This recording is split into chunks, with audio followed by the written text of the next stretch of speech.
अस्सलाम वालेकुम स्टूडेंट, आज आपने 10th क्लास की केमिस्ट्री में चैप्टर नंबर 9 केमिकल इक्विलिब्रियम में आपने जो टॉपिक पढ़ना है वो है कि इक्विलिब्रियम कांस्टेंट क्या होता है और किस तरह हम इसकी यूनिट्स को ड्राइव कर सकते हैं। बेसिकली आपने पीछे मैंने आपको लॉ ऑफ मैथ सेक्शन के ज़रिए किसी भी रिवर्सेबल रिएक्शन में इक्विलिब्रियम एक्सप्रेशन ड्राइव करना बताया था। अब हमने ये पढ़ना है कि इक्विलिब्रियम कांस्टेंट यानी Kc जो है ये किस तरह फाइंड आउट करते हैं। किसी भी रिवर्सेबल रिएक्शन में अगर आपको इक्विलिब्रियम कांस्टेंट फाइंड आउट करना हो तो आप किस तरह फाइंड करेंगे। सबसे पहले हम इसकी डेफिनेशन पढ़ेंगे, फिर हम देखेंगे कि इसकी यूनिट कैसे ड्राइव करेंगे।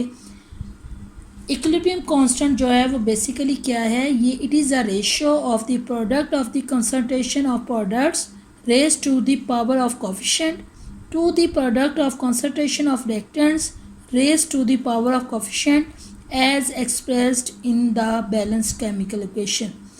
इसका मतलब ये है कि जो इक्विलिब्रियम कांस्टेंट है वो एक रेशो है किसी भी रिवर्सेबल रिएक्शन में जो बैलेंस्ड केमिकल इक्वेशन है उसके प्रोडक्ट और रिएक्टेंट्स के दरमियान ये एक रेशो है।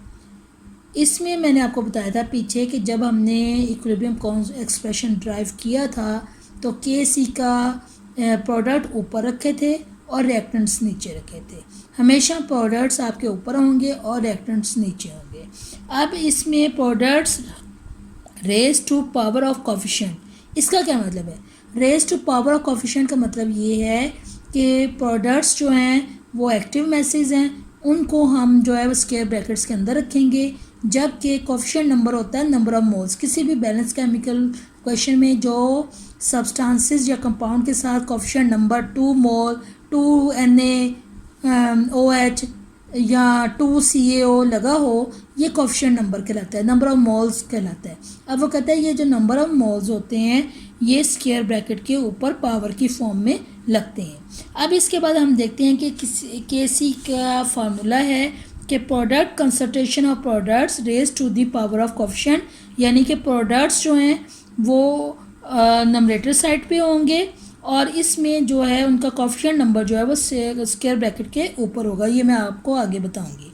इसी तरह product of concentration of reactants जो होते हैं raise to power of coefficient, reactants नीचे होते हैं उनके स्क्वायर ब्रैकेट्स के ऊपर, जो जितने भी उस सब्सटेंस के रिएक्टेंट्स के नंबर ऑफ मोल्स हैं वो हम लगाएंगे।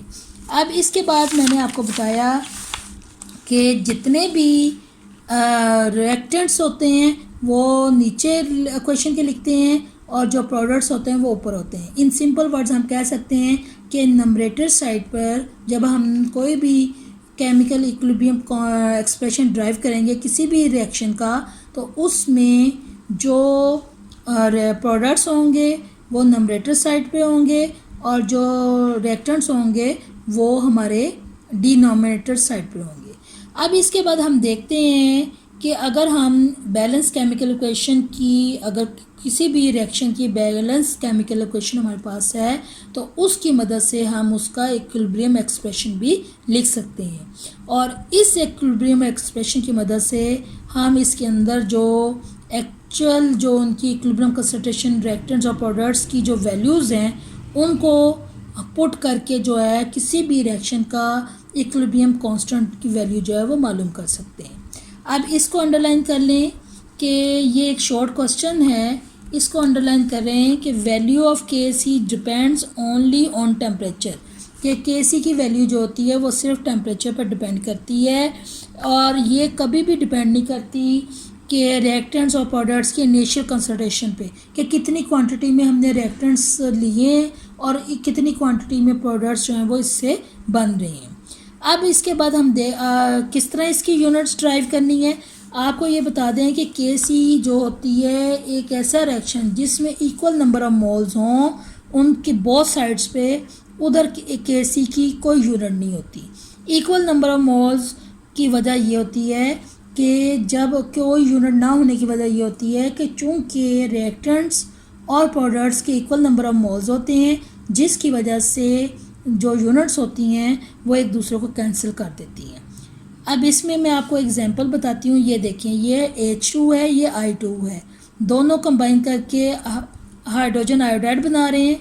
अगर हम देखें यहाँ पे 1 मोल हाइड्रोजन 1 मोल हाइड्रोजन। रिएक्टेंट्स के कितने हो गए 2 मोल। अब इसी तरह प्रोडक्ट्स के भी 2 मोल हो गए। अब यह एक बैलेंस केमिकल इक्वेशन है जिसमें number of reactants, number of moles of reactants and number of moles of product जो है वो इक्वल इन अमाउंट है। अब ये देखें कि H2 प्लस I2, 1 मोल हाइड्रोजन का और 1 मोल आयोडीन का कितने हो गए 2 मोल्स। और ये जब प्रोडक्ट बन रहा है ये हाइड्रोजन आयोडाइड के 2 मोल्स बना रहे हैं। इट मीन्स कि यहाँ पे नंबर ऑफ रिएक्टेंट्स की साइड पे नंबर ऑफ मोल्स और प्रोडक्ट की साइड पर नंबर ऑफ मोल्स जो हैं वो इक्वल अमाउंट में है। इसको हम कहेंगे बैलेंस्ड केमिकल इक्वेशन जिसमें नंबर ऑफ मोल्स, रिएक्टेंट्स और प्रोडक्ट्स जो हैं वो इक्वल अमाउंट है। अब इसका हम इक्विलिब्रियम एक्सप्रेशन जो है वो फाइंड आउट करते हैं। कैसे करेंगे, मैंने आपको बताया था कि रिएक्टेंट्स ऊपर आएंगे, प्रोडक्ट्स नीचे जाएंगे। अब यहाँ पे जो है वो रिएक्टेंट है, HI जो है ये रिएक्टेंट है, इसको हम स्क्वायर ब्रैकेट के अंदर लिखेंगे और ये जो उसके नंबर ऑफ मोल्स हैं ये कोफिशिएंट नंबर कहलाएंगे। वो कहते हैं ना raise to power of coefficient, ये 2 उसका raise to power of coefficient है। इसको हम स्क्वायर ब्रैकेट के ऊपर स्क्वायर की फॉर्म में, उसकी पावर की फॉर्म में लगाएंगे। अब इसी तरह डिवाइड करेंगे प्रोडक्ट्स को रिएक्टेंट्स पे। रिएक्टेंट्स जो है वो हमेशा इक्विलिब्रियम एक्सप्रेशन में नीचे आएंगे, डिनोमिनेटर साइड पर आएंगे। अब यहाँ पे देखें H2 स्क्वायर ब्रैकेट के अंदर लिख दिया। अब यहाँ पे कोफिशिएंट नंबर 1 है तो इसके स्क्वायर ब्रैकेट के बाहर कोई पावर नहीं आएगी। अगर 2, 3, 4 होती तो फिर हम लगा लेते। I2 ये है और इसके स्क्वायर ब्रैकेट के बाहर कुछ नहीं होगा क्योंकि ये भी 1 मोल है। अब हम इसकी यूनिट्स को देखते हैं। आपको पता है कि एक्टिव मैसेज को हम किस में मेजर करते हैं, मोल पर DM क्यूब में करते हैं। अब यहाँ पे HI की जो यूनिट है वो हमने मोल पर DM क्यूब लगा दी है, उसके बाहर क्या है स्क्वायर ब्रैकेट है, ठीक है, ये कोफिशिएंट नंबर लगा दिया। अब यहाँ पे H2 की भी मोल पर DM क्यूब है लेकिन इसके बाहर कोई पावर नहीं लगेगी क्योंकि यहाँ पर नंबर ऑफ मोल्स 1 है। अब मोल पर DM क्यूब ही I2 की लगेगी। अब आप देखें कि मोल पर DM क्यूब और मोल पर DM क्यूब 2 मोल पर DM क्यूब हो जाएगा, या हम इसको ये भी कहेंगे मोल पर DM क्यूब स्क्वायर कह देंगे। अब यहाँ पे भी मोल पर DM क्यूब स्क्वायर है, तो जब मोल पर DM क्यूब स्क्वायर है, ऊपर वाली यूनिट और नीचे वाली यूनिट्स इक्वल है तो ये एक दूसरे से कैंसिल हो जाएंगी और इस तरह जो है इसकी कोई यूनिट नहीं होगी। आपने याद रखना है, मैं आपको बार बार बता रही हूँ कि KC की वैल्यू की कोई यूनिट नहीं होगी अगर एक रिवर्सिबल रिएक्शन में रिएक्टेंट्स और प्रोडक्ट्स के नंबर ऑफ मोल्स जो हैं वो इक्वल अमाउंट में होंगे। और अगर फ़र्ज़ किया नंबर ऑफ मोल्स रिएक्टेंट्स और प्रोडक्ट्स के इक्वल अमाउंट में नहीं होते तो फिर कैसे आपने ड्राइव करना है। उसके लिए फिर हम देखते हैं कि कैसे करेंगे। जिन बैलेंस केमिकल इक्वेशन में नंबर ऑफ मोल्स रिएक्टेंट्स और प्रोडक्ट्स के इक्वल नहीं होते उन इक्वेशंस के जो KC की वैल्यू होती है उसकी यूनिट्स होती हैं। अब उसकी यूनिट्स को कैसे ड्राइव करेंगे ये देखें। सबसे पहले हम देखते हैं N2 plus 3H2 gives 2NH3। यहाँ पे N2 साथ कुछ नहीं है, इसका मतलब है नाइट्रोजन का 1 मोल, 3H2 3 मोल्स ऑफ हाइड्रोजन, 3 और 1 कितने हो गए 4, यानी कि रिएक्टेंट्स के कितने हैं 4 मोल्स हैं। और जब ये रिवर्सिबल रिएक्शन में प्रोडक्ट्स बना रहे हैं ये 2NH3 यानी अमोनिया के 2 मोल्स बना रहे हैं। अब इस इक्वेशन से हमें पता चला कि ये जो रिवर्सिबल रिएक्शन है इसमें number of moles of reactants और number of moles of products जो हैं वो इक्वल अमाउंट में नहीं है।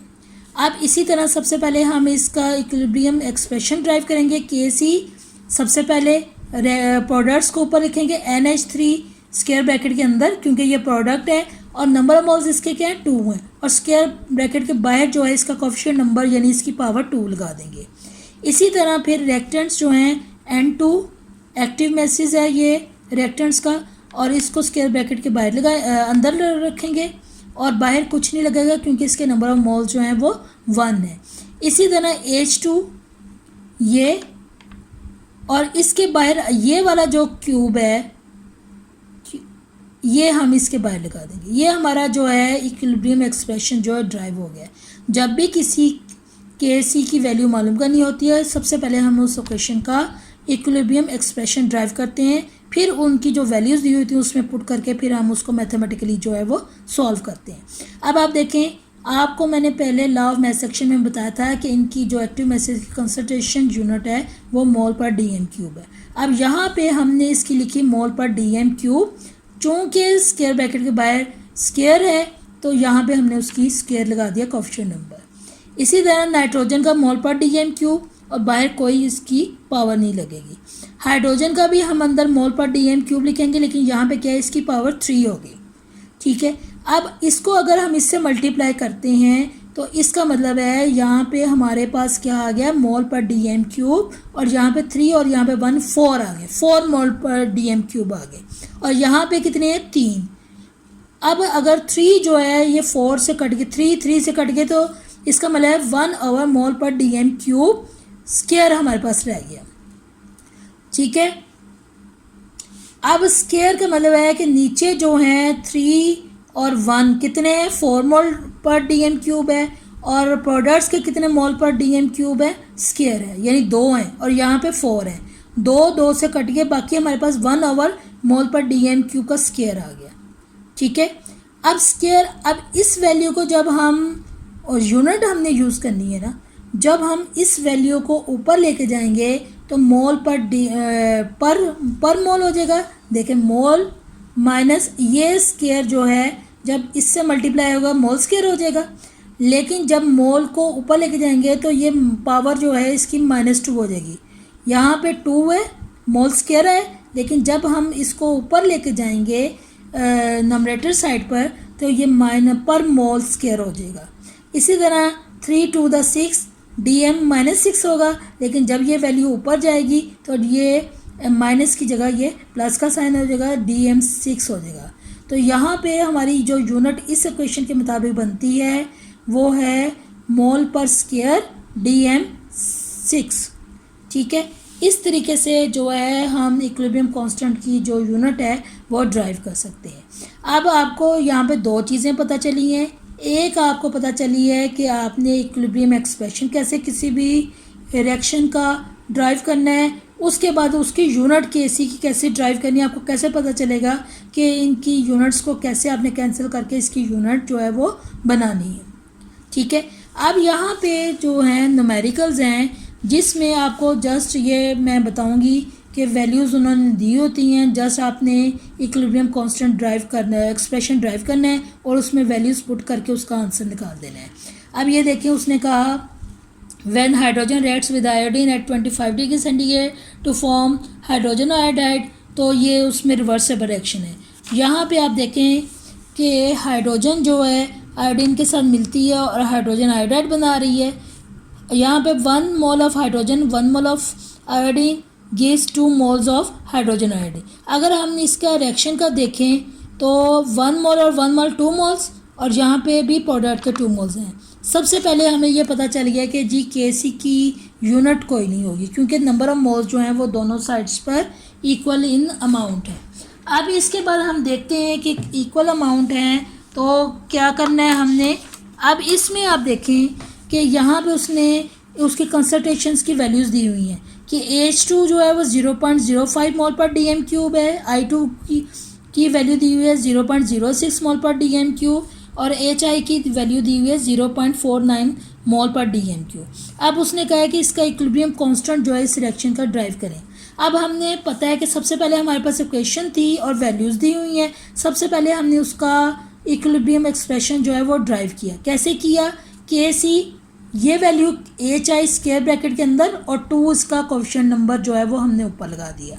अब रिएक्टेंस जो है वो डिनोमिनेटर साइड पे होंगे। H2 7 नंबर ऑफ मोल्स 1 है, स्क्वायर ब्रैकेट के बाहर कुछ नहीं लगेगा। इसी तरह I2 और स्क्वायर ब्रैकेट्स में ये हमारा जो है इक्विलिब्रियम एक्सप्रेशन ड्राइव हो गया। अब इसमें हम सिंपल जो है इनकी वैल्यूज़ पुट करेंगे। HI की वैल्यू जो है ये वाली वैल्यू पुट करेंगे, H2 की ये वाली करेंगे और I2 की ये करेंगे, और इसको जो है वो मैथमेटिकली सॉल्व कर लेंगे। अब इसमें आप देखें कि यहाँ पे ये जो है KC की वैल्यू जो है वो की हुई है, HI की वैल्यू 0.49 है और इसका स्क्वायर है। इसी तरह नीचे जो है रिएक्टेंट्स की वैल्यू है 0.05 और 0.06। इन दोनों को आपस में मल्टीप्लाई करेंगे तो 0.0030 आ जाएगा। अब यहाँ पे स्क्वायर है तो इसका मतलब है कि 0.49 को मल्टीप्लाई करेंगे 0.49 से, और ये हमारा आंसर आता है 0.2401 और डिवाइडेड बाय 0.0030, और ये हमारा 80 आंसर है। और इसकी यूनिट चूँकि number of moles on both sides are equal, so the KC has no unit.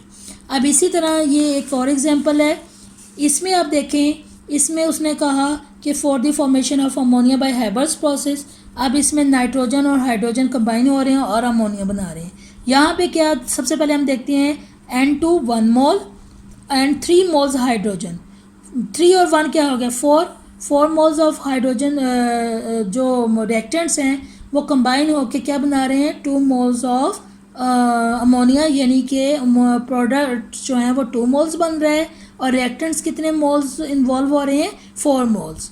अब इसमें उसने यहाँ पे इक्विलिब्रियम कांस्टेंट गैसेस की दी हुई है, नाइट्रोजन की वैल्यू दी हुई है 0.602 मोल पर डीएम क्यूब, हाइड्रोजन की दी हुई है 0.420 मोल पर डीएम क्यूब और अमोनिया की दी हुई है 0.113 मोल पर डीएम क्यूब। केसी वैल्यू निकालनी है। सेम उसी तरह हम क्या करेंगे कि सबसे पहले केसी एक्सप्रेशन यानी कि उसकी इक्वेशन जो है वो ड्राइव करेंगे, इक्विलिब्रियम एक्सप्रेशन ड्राइव करेंगे। केसी NH3 ये प्रोडक्ट है, साथ कितने मोल्स हैं, 2 मोल्स हैं, ये इसके एक्टिव एसिड्स के स्क्वायर ब्रैकेट्स के ऊपर लगाएंगे।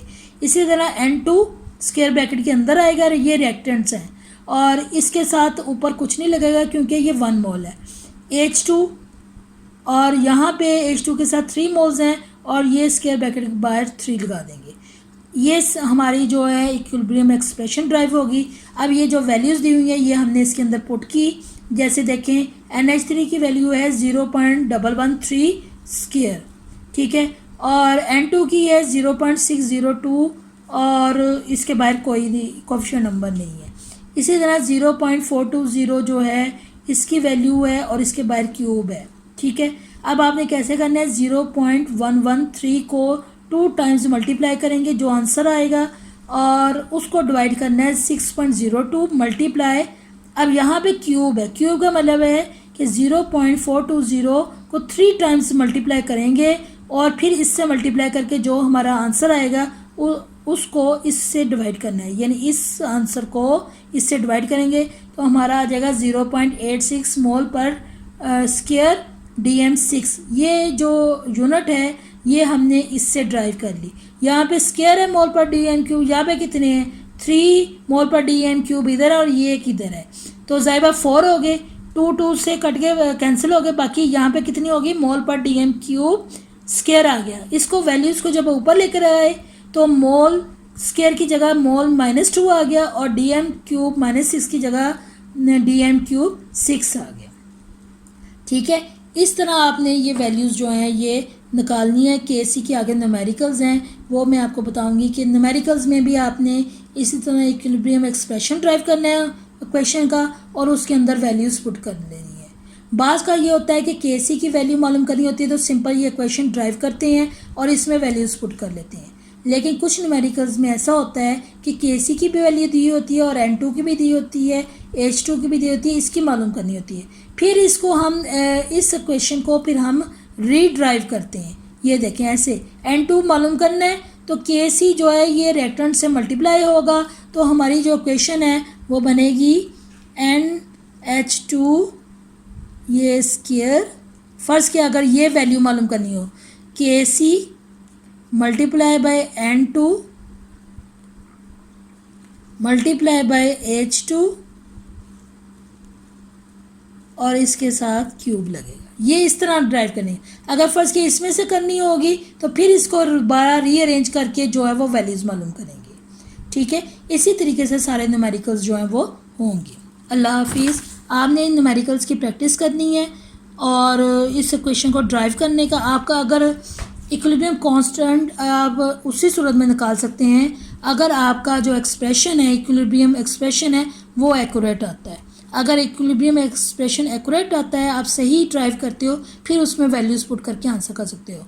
बाज़ का स्टूडेंट्स जो होते हैं वो ये करते हैं कि रिएक्टेंट्स ऊपर लिख देते हैं और एक्सप्रेशन बनाते हुए इक्विलिब्रियम एक्सप्रेशन बनाते हैं और प्रोडक्ट्स नीचे लिख देते हैं, तो उससे भी उनका न्यूमेरिकल जो है वो रॉन्ग हो सकता है। आप स्टूडेंट्स, आप लोगों ने इसकी बहुत अच्छे प्रैक्टिस करनी है, और आपको मैं अब न्यूमेरिकल्स बताऊंगी कि एक्सरसाइज के कैसे आपने सॉल्व करने हैं। बहुत आसान है, और इसमें भी ऐसे वैल्यूज़ पुट करके आपने आंसर निकालने हैं। अल्लाह हाफिज़। अस्सलाम वालेकुम स्टूडेंट्स, आज हमने चैप्टर नंबर 9 के एक्सरसाइज के न्यूमेरिकल्स करने हैं। इसमें सबसे पहले हम न्यूमेरिकल नंबर 1 को देखते हैं। For the decomposition of die nitrogen oxide N2O into nitrogen and oxygen, reversible reaction takes place as follow. 2N2O gives 2N2 plus O2. The concentration of N2O, N2 and O2 are 1.1 mole per dm cube, 3.90 mole per dm cube and 1.95 mole per dm cube respectively at equilibrium. Find out Kc for this reaction. अब students, ये एक numerical उन्होंने दिया हुआ है, statement दी हुई है।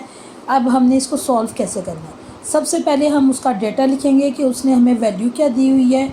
अब देखें कि कंसंट्रेशन ऑफ N2O की वैल्यू क्या दी हुई है, 1.1 मोल पर dm क्यूब, और N2 की वैल्यू दी हुई है 3.90 मोल पर dm क्यूब। O2 की वैल्यू उसने 1.95 मोल पर dm क्यूब दी हुई है। अब हमने इसको सोल्यूशन इसका कैसे करना है। सबसे पहले उन्होंने देखे कि ऊपर इक्विलिब्रियम स्टेट में जो है, डायनेमिक इक्विलिब्रियम स्टेट में इक्वेशन दी हुई है कि 2N2O रिएक्टेंट्स हैं, ये डिकम्पोज होके 2N2 और प्लस O2 में चेंज हो रहे हैं। तो इसके लिए सबसे पहले हम इसका इक्विलिब्रियम एक्सप्रेशन बनाएंगे। इक्विलिब्रियम एक्सप्रेशन में मैं Kc बनाएंगे, और इसमें मैंने आपको बताया था कि जो प्रोडक्ट्स होते हैं वो हमेशा हम ऊपर रखते हैं, नंबरेटर की साइड पर रखते हैं, और जो रिएक्टेंट्स होते हैं वो डिनोमिनेटर की साइड पर होते हैं। तो सबसे पहले इस इक्वेशन का हम Kc इक्विलिब्रियम एक्सप्रेशन बनाते हैं। Kc is equal to N2 square bracket, और बाहर चूँकि उसके 2 मोल्स शो हो रहे हैं तो इसलिए स्क्वायर ब्रैकेट के बाहर हम स्क्वायर लगा देंगे। O2 हम उसका स्क्वायर ब्रैकेट के अंदर लिखेंगे, और उसके बाद साथ चूँकि 1 मोल है इसके ऑक्सीजन के, तो इसके स्क्वायर ब्रैकेट्स के बाहर कोई इसका नहीं लगेगा। डिवाइडेड बाय N2O जो है वो रिएक्टेंट्स हैं, और स्क्वायर ब्रैकेट के बाहर हम उसका स्क्वायर लगा देंगे क्योंकि यहाँ पे रिएक्टेंट्स के नंबर ऑफ मोल्स कितने हैं, 2 हैं। अच्छा जी, अब इसके बाद हमने क्या करना है, नेक्स्ट में हमने इस जो हमने इक्विलिब्रियम एक्सप्रेशन बनाया है इसमें इसकी वैल्यूज़ पुट कर देनी है। अब जब हमने वैल्यूज़ पुट की हैं तो N2 की वैल्यू है 3.90, और स्क्वायर ब्रैकेट के बाद उसका स्क्वायर आ गया। O2 की उसने क्या वैल्यू दी हुई है, 1.95, और इसके बाहर कोई भी स्क्वायर या क्यूब का साइन नहीं है क्योंकि O2 के साथ नंबर ऑफ मोल्स क्या थे, 1 थे। डिवाइडेड बाय N2O की वैल्यू उसने दी है 1.1 मोल पर dm क्यूब, लेकिन यहाँ पे 1.1 स्क्वायर ब्रैकेट के बाहर हम 2 लगाएंगे क्योंकि हमारे पास जो रिएक्टेंट्स के नंबर ऑफ मोल्स कितने थे, 2 मोल्स थे। अब इसके बाद जब हमने इस इक्विलिब्रियम कांस्टेंट एक्सप्रेशन में वैल्यूज़ पुट कर दी तो उसके बाद हमने उन वैल्यूज़ को कैलकुलेट किया।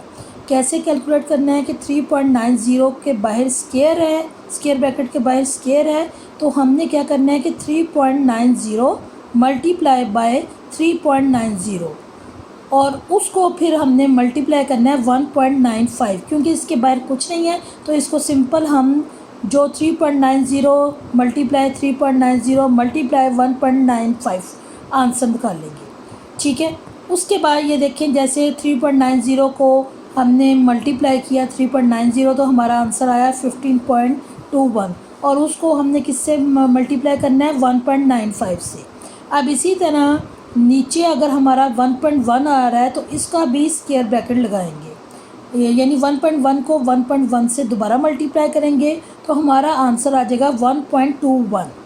ये स्क्वायर ब्रैकेट काट दें, ये इसके साथ नहीं लगेगा क्योंकि हमने 1.1 के साथ मल्टीप्लाई किया है 1.1 को, तो हमारा आंसर जो है वो 1.21 आ रहा है। स्क्वायर ब्रैकेट इसके साथ कट जाएगा, ये गलती से लग गया है। अब आपने क्या करना है कि 15.21 मल्टीप्लाई 1.95 करके और उसको 1.21 से जब आप डिवाइड करेंगे तो आपका आंसर क्या आ जाएगा, के की वैल्यू आ जाएगी 24.51 मोल पर DMQ। और आपको पता है कि के की जो यूनिट्स है वो कैसे ड्राइव करते हैं कि यूनिट्स को हम कैंसिल करते हैं। यहाँ पे आप देखें कि इसकी यूनिट आएगी मोल पर DMQ। क्यों मोल पर DMQ आएगी? अगर आप इसकी एक्सप्रेशन देखें तो नाइट्रोजन के साथ भी स्केयर है और O2 के साथ नहीं है, यानी कि मोल पर DMQ स्केयर और O2 का भी मोल पर DMQ, यानी कि ऊपर जो नंबरेटर साइड पे मोल पर DMQ और स्केयर ब्रैकेट के बाहर 3 वैल्यू आएगी, जबकि नीचे जो है वो 2 है। 2 से कट गया तो हमारे पास ऊपर क्या वैल्यू आएगी, मोल पर DMQ आएगी।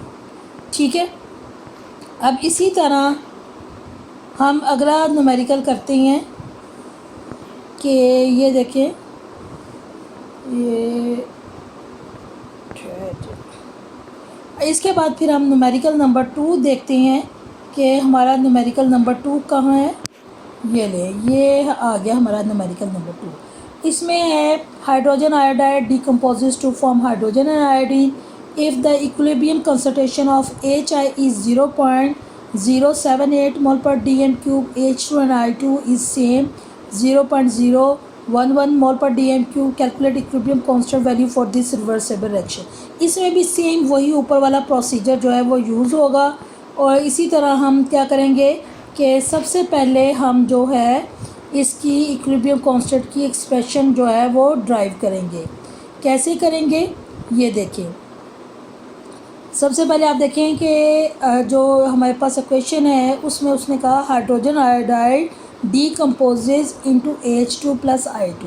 आप देखें हाइड्रोजन आयोडाइड H2 और I2 में डिकम्पोज हो रहा है। हाइड्रोजन आयोडाइड जो है वो रिएक्टेंट है और प्रोडक्ट्स हमारे पास कौन सी है, H2 एंड I2। अब जब चूँकि देखें कि रिएक्टेंट्स 2 मोल्स हैं और जो प्रोडक्ट्स हैं उनके भी हाइड्रोजन के साथ भी 1 लगा हुआ है और I2 के साथ भी 1 है। इसका मतलब है 1 + 1 2 moles of reactants 2 mole products, यानी कि इसका मतलब है कि ये एक बैलेंस केमिकल इक्वेशन है। तो इसका मतलब ये है कि के की कोई यूनिट नहीं होगी। चलें, ये इसकी वैल्यूज़ हैं। हाइड्रोजन आयोडाइड की है 0.078 मोल पर DMQ, H2 की है 0.011 मोल पर DMQ और I2 की है 0.011 मोल पर DMQ। अब हमने के की वैल्यू निकालनी, इसका भी हम वही मेथड निकालेंगे, सेम उसी तरीके से निकालेंगे जिस तरह हमने पहले किया था। ये देखिए, हाँ जी, ये देखिए सबसे पहले हम इसका इक्विलिब्रियम कांस्टेंट निकालेंगे कि C=2। सबसे पहले ऊपर प्रोडक्ट्स आएंगे H2, इसके साथ स्क्वायर ब्रैकेट के बाहर कुछ नहीं लगेगा क्योंकि नंबर ऑफ मोल्स 1 है इधर। I2 भी स्क्वायर ब्रैकेट के बाहर हम कोई इसकी वैल्यू नहीं लगाएंगे, 1 मोल ही है। और नीचे आएगा रिएक्टेंट HI। अब आपको याद है कि HI के साथ जो है हमारा 2 लगा हुआ था तो स्क्वायर ब्रैकेट के बाहर हम स्क्वायर लगा देंगे। इसके बाद हम इनकी वैल्यू, इस जो इक्विलिब्रियम कांस्टेंट एक्सप्रेशन है इसमें हम इनकी वैल्यूज़ पुट कर देंगे और वैल्यूज़ पुट करके फिर हम इसको कैलकुलेट कर लेंगे। कैसे करेंगे कि 0.011 मल्टीप्लाई 0.011 इनको आपस में मल्टीप्लाई करेंगे और 0.078 को 2 टाइम्स मल्टीप्लाई करके फिर हम डिवाइड करेंगे तो हमारा के का आंसर आ जाएगा 0.019। ठीक है, और इसकी यूनिट कोई नहीं यूज़ होगी। वजह यह है कि दो नंबर ऑफ मोल्स जो हैं वो दोनों साइड्स पे रिएक्टेंट और प्रोडक्ट की साइड्स पर इक्वल है। ठीक है, उसके बाद थर्ड हमारा न्यूमेरिकल है for the fixation of nitrogen following reaction take place. अब यहाँ पे उन्होंने रिएक्शन दिया हुआ है कि N2 + O2 गिव्स 2NO, यानी नाइट्रोजन ऑक्सीजन जो है वो आपस में कंबाइन करके नाइट्रिक ऑक्साइड बना रहे हैं। अब जहाँ पे भी नंबर ऑफ मोल्स तो इक्वल हैं, 1 मोल ऑफ नाइट्रोजन और 1 मोल ऑफ ऑक्सीजन जो है वो दोनों कंबाइन करके 2 मोल्स ऑफ नाइट्रिक ऑक्साइड बना रहे हैं। अब यहाँ पे उसने वैल्यू दे दी है, के की वैल्यू उसने दी है 1.1 × 10⁻⁵ और इक्विलिब्रियम कांस्टेंट नाइट्रोजन और हाइड्रोजन की वैल्यूज़ दी हैं 1.7 × 10⁻³ और 6.4 × 10⁻³ मोल पर DMQ। अब इसने यहाँ पे NO की वैल्यू, उसने कहा कि हाउ मच NO यानी नाइट्रिक ऑक्साइड इज़ फॉर्म्ड, यानी कि प्रोडक्ट का पूछ रहा है कि कितना प्रोडक्ट प्रोड्यूस होगा।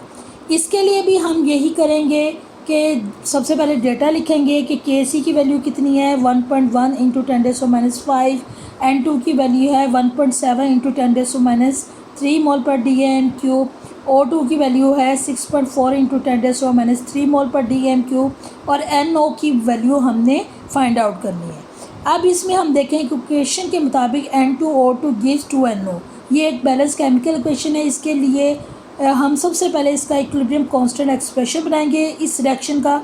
KC is equal to products जो है वो ऊपर जाएंगे, रिएक्टेंट्स नीचे। यहाँ पे प्रोडक्ट NO है वो स्क्वायर ब्रैकेट के अंदर लिखेंगे और चूँकि NO के साथ नंबर ऑफ मोल्स कितने 2, तो उसको हम स्क्वायर ब्रैकेट के बाहर उसका स्क्वायर लगा देंगे। उसके बाद नीचे डिनोमिनेटर साइड पर N2 साथ नंबर ऑफ मोल्स कुछ भी नहीं है, इसलिए स्क्वायर ब्रैकेट के अंदर N2 लिख देंगे और O2 भी स्क्वायर ब्रैकेट के अंदर आएगा और इनके बाहर कुछ भी वैल्यू नहीं लिखेंगे क्योंकि इनके साथ 1 मोल शामिल है। ये हमारी इक्विलिब्रियम कांस्टेंट एक्सप्रेशन बन गई। अब इसमें आप देखें कि KC की भी वैल्यू दी हुई है, N2 की भी दी हुई है, O2 की भी दी हुई है। अब इसी एक्सप्रेशन को हम रीड्राइव करेंगे। NO स्क्वायर ब्रैकेट स्क्वायर के बाय हमने मालूम करना है, तो क्रॉस मल्टीप्लिकेशन होगी तो जो हमारा फार्मूला बनेगा वो ये होगा कि NO square bracket square is equal to KC को मल्टीप्लाई करेंगे नीचे वाले रिएक्टेंट से, यानी KC multiply by N2 square bracket और O2 स्क्वायर ब्रैकेट। ये देखें हमने वैल्यूज़ पुट कर ली। उसके बाद NO square is equal to KC की वैल्यू 1.1 इंटू 10⁻⁵ मल्टीप्लाई N2 की वैल्यू 1.7 इंटू 10⁻³ और O2 की वैल्यू 6.4 इंटू 10⁻³। इन सब को जब मल्टीप्लाई किया तो हमारा आंसर आता है 11.96 इंटू 10⁻11 और इसको फिर हम इसका करेंगे एक डेसिमल पीछे करेंगे तो हमारा आ जाएगा 1.196 इंटू 10⁻10। अब ये जो NO की वैल्यू है ये स्क्वायर ब्रैकेट है, यानी कि 2 दफ़ा ये इसकी वैल्यू हुई है। अब इसका स्क्वायर रूट जो है वो कैसे हटाना है, क्या करना है कि दोनों वैल्यूज़ का हमने स्क्वायर रूट ले लेना है। यहाँ पे देखिए NO2 स्क्वायर ब्रैकेट स्क्वायर के ऊपर हमने अंडर रूट का साइन लगाया इज इक्वल टू 1.196 इंटू 10⁻10 का स्क्वायर रूट लिया। अब NO2 के साथ स्क्वायर रूट जो है वो कट जाएगा क्योंकि NO जो है इसकी स्क्वायर ब्रैकेट के बाद स्क्वायर है और स्क्वायर रूट की वैल्यू 1/2 होती है। 2 मल्टीप्लाई 1/2 तो ये कैंसिल हो जाएगा स्क्वायर रूट के साथ, तो NO आ जाएगा। अब ज़ाहिर बात 1.196 इंटू 10⁻10 का जब हम स्क्वायर रूट लेंगे तो हमारी वैल्यूज़ आ जाएगी 0.09 इंटू 10⁻5 मोल पर dm³। ठीक है। अब इसके बाद जो फोर्थ न्यूमेरिकल है वो भी सेम इसी तरह बहुत सिंपल है, सिर्फ वैल्यूज़ पुट करनी होती है और पहले हमने इक्विलिब्रियम कांस्टेंट का एक्सप्रेशन ड्राइव करना होता है क्वेश्चंस को देख के, बैलेंस केमिकल इक्वेशन को, उसके बाद हमने उसके अंदर वैल्यूज़ जो है वो पुट कर देनी होती हैं। अब यहाँ पे देखें कि न्यूमेरिकल नंबर 4 है, when nitrogen reacts with hydrogen to form ammonia the equilibrium constant contains 0.31 mole per dm³ and 0.50 mole per dm³ of nitrogen or respectively nitrogen and hydrogen respectively and KC is 0.50 mole per dm³ per mole square dm6। इसको ऐसे पढ़ेंगे पर mole square dm6 what is the equilibrium concentration of ammonia. अब यहाँ पे देखेंगे सबसे पहले उसने डेटा दिया है कि N2 की वैल्यू 0.3 मोल पर dm³ है, H2 की वैल्यू 0.50 मोल पर dm³ है और KC की वैल्यू 0.5 मोल पर मोल स्क्वायर dm6 है। अब NH3 की वैल्यू आपने फाइंड आउट करनी है। हमारे पास सोल्यूशन में सबसे पहले आपको पता है उन्होंने क्वेश्चन दिया है कि अमोनिया नाइट्रोजन जो है हाइड्रोजन के साथ रिएक्ट करके अमोनिया बना रहा है, तो N2 plus H2 gives 2NH3 3H2 balance chemical equation करेंगे तो N2 plus 3H2 gives 2NH3 आ जाएगा।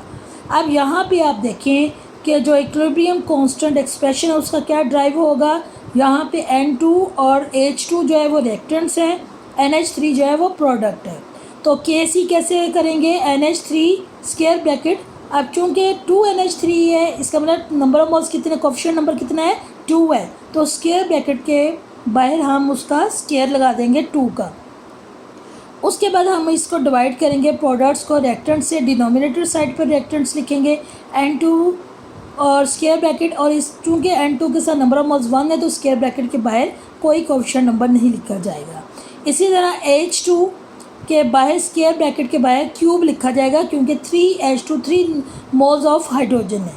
अब Kc की वैल्यू जब हम लगाएंगे तो उसने Kc की भी वैल्यू दी हुई है, नाइट्रोजन की भी दी हुई है, हाइड्रोजन की भी दी हुई है, और NH3 स्क्वायर ब्रैकेट NH3 की हमने मालूम करनी है। यहाँ पे हमारे पास कौन सी वैल्यूज़ आएगी, NH3 स्क्वायर ब्रैकेट स्क्वायर की आएगी।